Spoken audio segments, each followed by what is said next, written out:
Hello అందరికీ, దేశీ రుచులకు స్వాగతం.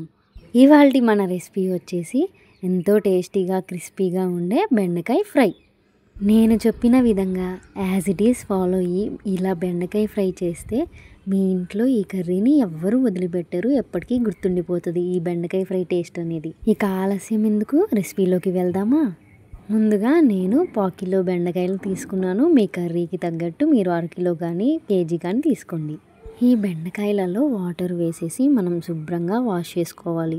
ఎందుకంటే కట్ చేశాక వాష్ చేయకూడదు, బెండకాయలలో జిడ్డు ఉంటుంది కాబట్టి. ఇప్పుడు మనము బెండకాయల్ని తరుగుకోవాలి. మీడియం సైజులో మాత్రమే తరుగుకోవాలి, మరీ చిన్నగా కానీ మరీ పెద్దగా కానీ తరగకూడదు. మీరు ఒక్కో బెండకాయని తీసుకొని కట్ చేస్తే మీ టైం అంతా బెండకాయలు కట్ చేసే దగ్గర అయిపోతుంది. కావున నేను చెప్పినట్లు ఒక 3 కానీ 4 బెండకాయల్ని ఒకే సైజులో ఉన్నవి తీసుకొని కట్ చేసుకుంటే బెండకాయలు తరగడం కూడా చాలా ఫాస్ట్గా అయిపోతుంది. నేను కట్ చేసేటప్పుడు ఒక ముదిరిపోయిన బెండకాయ కనిపించింది. మనం ముదిరిపోయిన బెండకాయని అలా పక్కన పడేయకుండా మనము పులుసు పెట్టుకుంటే చాలా బాగుంటుంది బెండకాయ పులుసు. ఇప్పుడు ఇవన్నీ ఒక ప్లేట్లోకి తీసుకోవాలి. ఈ బెండకాయల్ని మనం వెంటనే ఫ్రై చేయకూడదు, ఎందుకంటే బెండకాయల్లో కాస్త తేమ ఉంటుంది కాబట్టి వేడి నూనె మన మీద పడే అవకాశం ఉంటుంది. ఇప్పుడు ఒక కడాయి పెట్టేసుకొని అందులో నూనె వేసుకోవాలి. నూనె కాస్త ఎక్కువగానే పడుతుంది బెండకాయ ఫ్రైకి. ఈ నూనె అనేది కాస్త వేడెక్కాక మనం పల్లీలు వేసుకోవాలి. నేను 1/4 కిలో బెండకాయలకి 1/2 కప్పు పల్లీలు వేసుకుంటున్నాను. చాలామంది పల్లీలు అనేవి బెండకాయలు వేయించుకునేటప్పుడు వేసుకుంటారు, కానీ అలా వేసుకోవడం వల్ల పల్లీలు త్వరగా మాడిపోతాయి. వీడియోలో చూపిస్తున్నట్లుగా పల్లీలు అనేది గోల్డెన్ బ్రౌన్ కలర్ వచ్చేదాకా వేయించుకొని మనం పల్లీలను తీసి పక్కన పెట్టుకోవాలి. ఇప్పుడు అదే నూనెలో మనం ముందుగా తరిగి పెట్టుకున్న బెండకాయల్ని వేసుకోవాలి. మీకు బెండకాయలు అనేవి ఎక్కువగా ఉంటే 2 బ్యాచెస్గా చేసుకొని వేసుకోవాలి. ఈ బెండకాయలు మనకి ఫ్రై అవ్వడానికి 20 నుంచి 30 నిమిషాల దాకా పడుతుంది. బెండకాయలు అనేవి ఫ్రై అయ్యేలోపు మనం ఒక 3 నుంచి 4 వెల్లిపాయలను తీసుకుని దంచేసుకోవాలి.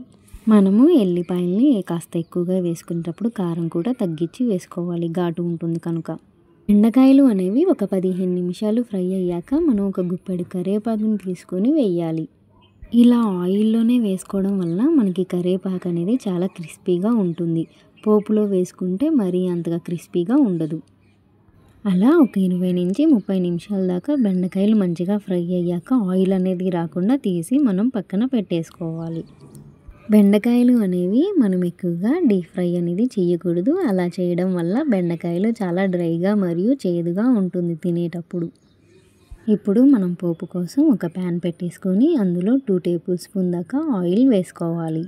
ఆయిల్ అనేది మనకి కాస్త తక్కువగానే పడుతుంది, ఎందుకంటే బెండకాయలు ఆయిల్ ఎక్కువగా పీల్చుకొని ఉంటుంది.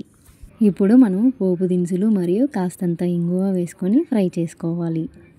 తరువాత మనం ముందుగా దంచి పెట్టుకున్న ఎల్లిపాయని వేసుకోవాలి. ఈ ఎల్లిపాయ మంచి టేస్ట్ అనేది ఇస్తుంది ఫ్రైలో.